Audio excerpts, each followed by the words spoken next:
नमस्कार दोस्तों, आप सभी का स्वागत है हमारे YouTube चैनल ग्रोथ स्टडी में। दोस्तों, हम आज की वीडियो में सामान्य विज्ञान से संबंधित इम्पोर्टेंट 20 प्रश्न डिटेल में डिस्कशन करेंगे। दोस्तों, यह वीडियो आने वाले सभी एग्जाम्स के लिए बहुत हेल्पफुल है तथा ये सभी क्वेश्चंस विभिन्न प्रतियोगी परीक्षाओं में पूछे जा चुके हैं तथा पूछे जा सकते हैं। दोस्तों, अगर यह वीडियो आपको अच्छा लगे तो इस वीडियो को लाइक और कमेंट करके ज़रूर बताएं कि यह वीडियो आपको कैसे लगी। तो दोस्तों, इस वीडियो का पहला प्रश्न है, रात में तारे क्यों चमकते हैं? तो दोस्तों, आपको बताना है रात में तारे क्यों चमकते हैं। तो इस प्रश्न का सही उत्तर होगा ऑप्शन नंबर ए, यानी अनेक अपवर्तन के कारण। दोस्तों, इस प्रश्न का सही उत्तर होगा अनेक अपवर्तन के कारण हमें रात में तारे चमकते हुए दिखाई देते हैं। दोस्तों, जब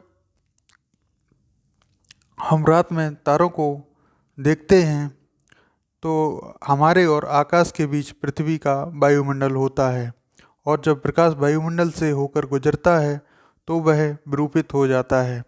यही कारण है कि हमको रात में तारे चमकते हुए दिखाई देते हैं। तो दोस्तों, उम्मीद है आप इस प्रश्न को अच्छे से समझ गए होंगे। आइए देखते हैं अगला प्रश्न। दोस्तों, हमारा दूसरा प्रश्न है, रात के समय आवासीय क्षेत्र में शोर का अनुमानित स्तर है। दोस्तों, इस प्रश्न में आपसे पूछा गया है रात के समय आवासीय क्षेत्र में शोर का अनुमानित स्तर क्या है। तो दोस्तों, आपके सामने 4 ऑप्शन दे रखे हैं, आपको बताना है इनमें से कौन सा जो हमारे आवासीय क्षेत्र हैं उनका अनुमानित शोर है। तो दोस्तों, आपको बताना है। अगर नहीं पता है तो आइए देखते हैं इस प्रश्न का सही उत्तर। दोस्तों, इस प्रश्न का सही उत्तर होगा ऑप्शन नंबर बी, यानी 45 dB, यानी 45 डेसिबल। इस प्रश्न का सही उत्तर होगा ऑप्शन नंबर बी और उम्मीद है आप इस प्रश्न को अच्छे से समझ गए होंगे।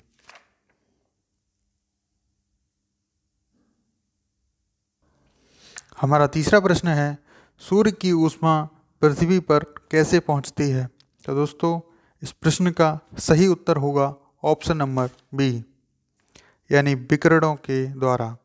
आप सभी को पता होगा सूर्य की ऊष्मा पृथ्वी पर विकिरणों के द्वारा पहुंचती है। आइए देखते हैं अगला प्रश्न। दोस्तों, हमारा चौथा प्रश्न है, वायुमंडल के ऊपरी भाग में ओजोन परत हमारी रक्षा किससे करती है?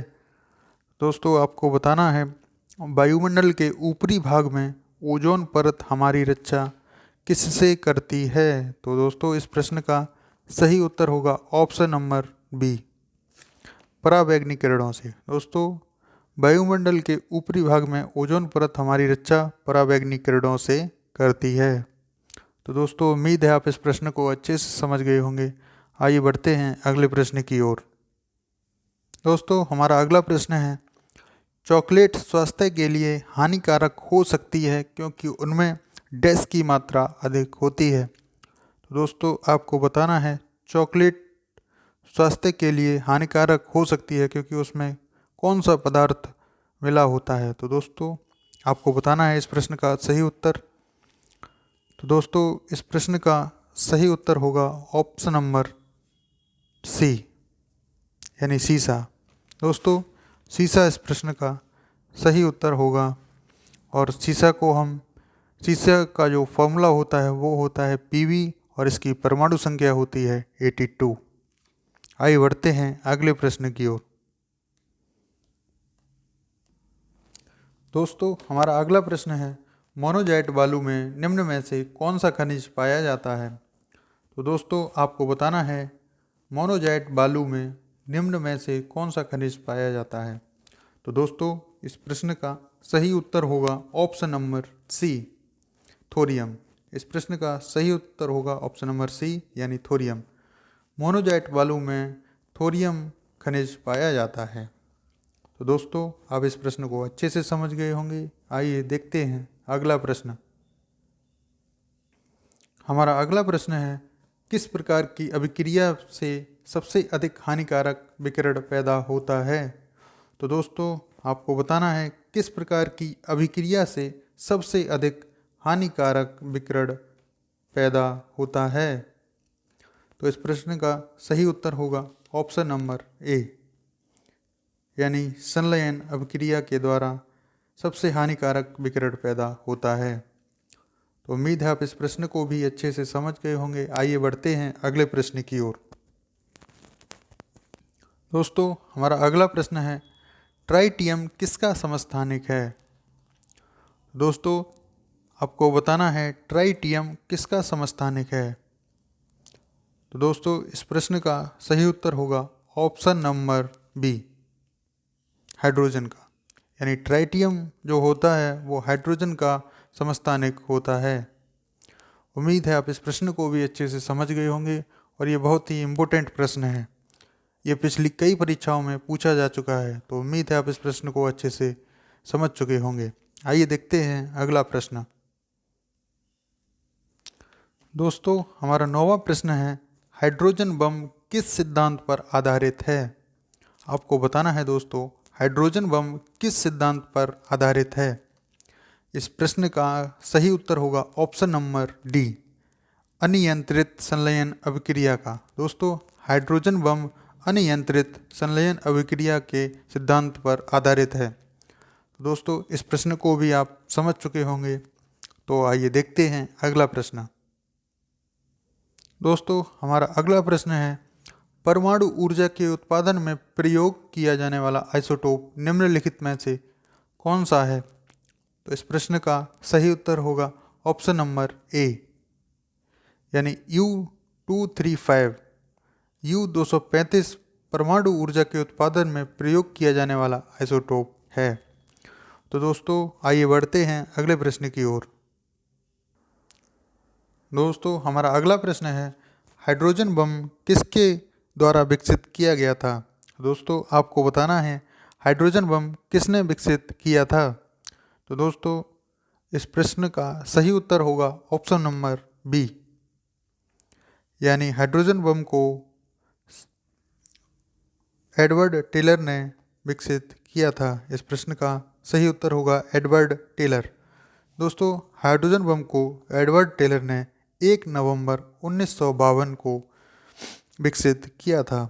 तो दोस्तों आप इस प्रश्न को अच्छे से समझ गए होंगे। आइए देखते हैं अगला प्रश्न। दोस्तों हमारा अगला प्रश्न है, बैटरियों में कौन सा एसिड संग्रहित होता है? तो दोस्तों आपको बताना है बैटरियों में कौन सा एसिड स्टोर होता है। तो इस प्रश्न का सही उत्तर होगा ऑप्शन नंबर ए, यानी सल्फ्यूरिक एसिड। सल्फ्यूरिक एसिड इस प्रश्न का सही उत्तर हो जाएगा। तो दोस्तों आइए बढ़ते हैं अगले प्रश्न की ओर। दोस्तों हमारा 13वां प्रश्न है, फिलासोफर वूल यानी ईसद पुष्प रासायनिक दृष्टि से क्या है? दोस्तों फिलासोफर वूल यानी ईसद पुष्प रासायनिक दृष्टि से क्या है, ये आपको बताना है। ऑप्शन आपके सामने दे रखे हैं। तो इस प्रश्न का सही उत्तर होगा ऑप्शन नंबर ए, यानी जिंक ऑक्साइड। दोस्तों जिंक ऑक्साइड का फॉर्मूला होता है ZnO और यह एक सफ़ेद पाउडर जैसा एक केमिकल कंपाउंड होता है। तो दोस्तों इस प्रश्न को आप अच्छे से समझ गए होंगे और आइए देखते हैं अगला प्रश्न। दोस्तों हमारा अगला प्रश्न है, लाफिंग गैस का रासायनिक नाम क्या है? तो दोस्तों 14वां प्रश्न पूछ रहा है कि लाफिंग गैस का रासायनिक नाम क्या है। तो दोस्तों इस प्रश्न का सही उत्तर होगा ऑप्शन नंबर डी। इस प्रश्न का सही उत्तर होगा ऑप्शन नंबर डी, यानी नाइट्रस ऑक्साइड। दोस्तों नाइट्रस ऑक्साइड का फॉर्मूला होता है N2O और इसका IUPAC नेम भी कई एग्जाम्स में पूछ लिया जाता है। तो इसका IUPAC नेम होता है डाई नाइट्रोजन मोनोऑक्साइड। दोस्तों आपको यह भी याद रखना है, इसका IUPAC नाम मैं दोबारा बता देता हूँ। इसका IUPAC नाम होता है डाई नाइट्रोजन मोनोऑक्साइड। तो दोस्तों उम्मीद है आप इस प्रश्न को अच्छे से समझ गए होंगे। आइए देखते हैं अगला प्रश्न।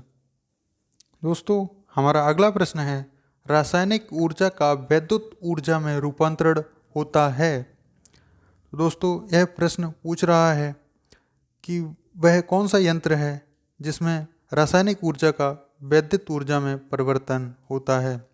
तो दोस्तों आपको बताना है रासायनिक ऊर्जा का वैद्युत ऊर्जा में रूपांतरण किस यंत्र से होता है। इस प्रश्न का सही उत्तर होगा ऑप्शन नंबर सी।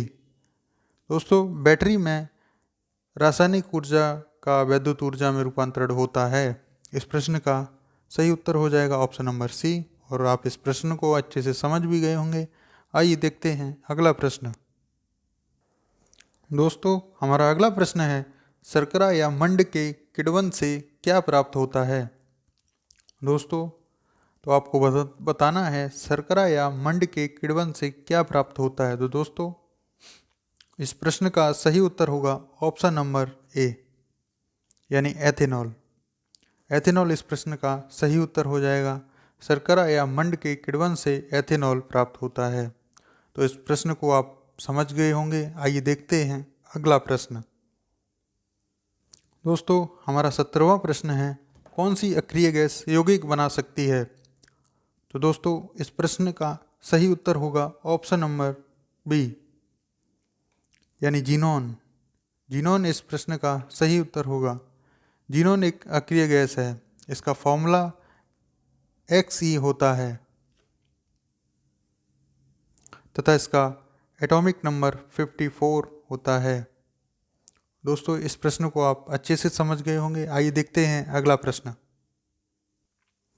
दोस्तों हमारा अगला प्रश्न है, फोटोग्राफी प्लेटों में सिल्वर हैलाइड का प्रयोग किया जाता है क्योंकि ये क्या होता है। तो दोस्तों आपको बताना है फोटोग्राफी प्लेटों में सिल्वर हैलाइड का प्रयोग किया जाता है क्योंकि ये कैसा होता है। तो इस प्रश्न का सही उत्तर होगा option number B, hypo solution में विलय होती है इसलिए। दोस्तों फोटोग्राफी प्लेटों में सिल्वर हैलाइड का प्रयोग किया जाता है क्योंकि ये हाइपो सॉल्यूशन में विलय होती है। तो दोस्तों आप इस प्रश्न को भी अच्छे से समझ गए होंगे। आइए देखते हैं अगला प्रश्न। दोस्तों हमारा 19वां प्रश्न है, शुगर से एल्कोहल में रूपांतरण की प्रक्रिया को क्या कहा जाता है। तो दोस्तों आपको बताना है शुगर से एल्कोहल में परिवर्तन की प्रक्रिया को क्या कहा जाता है। तो दोस्तों इस प्रश्न का सही उत्तर होगा ऑप्शन नंबर ए, यानी किण्वन। किण्वन इस प्रश्न का सही उत्तर हो जाएगा क्योंकि शुगर से एल्कोहल में रूपांतरण की प्रतिक्रिया को ही किण्वन कहा जाता है। तो दोस्तों इस प्रश्न को आप समझ गए होंगे। आइए देखते हैं अगला प्रश्न। दोस्तों इस वीडियो का लास्ट प्रश्न है, निम्नलिखित में से कौन सी ग्रीन हाउस गैस नहीं है। तो दोस्तों आपको बताना है निम्नलिखित में से कौन सी ग्रीन हाउस गैस नहीं है। तो दोस्तों 4 ऑप्शन दे रखे हैं। इसमें है पहला हाइड्रोजन है, दूसरा कार्बन डाइऑक्साइड, तीसरा नाइट्रिक ऑक्साइड तथा चौथा है क्लोरोफ्लोरोकार्बन। तो दोस्तों उम्मीद है आपको इस प्रश्न का सही उत्तर मालूम होगा, और अगर नहीं मालूम है तो आइए देखते हैं इस प्रश्न का सही उत्तर। दोस्तों इस प्रश्न का सही उत्तर हो जाएगा ऑप्शन नंबर ए, यानी हाइड्रोजन। दोस्तों कार्बन डाइऑक्साइड तथा नाइट्रिक ऑक्साइड तथा क्लोरोफ्लोरोकार्बन ये तीनों ही ग्रीन हाउस गैसेस हैं तथा हाइड्रोजन ग्रीन हाउस गैस नहीं है। तो इस प्रश्न का सही उत्तर हो जाएगा हाइड्रोजन, यानी ऑप्शन नंबर ए। तो दोस्तों उम्मीद है आप इस प्रश्न को अच्छे से समझ गए होंगे।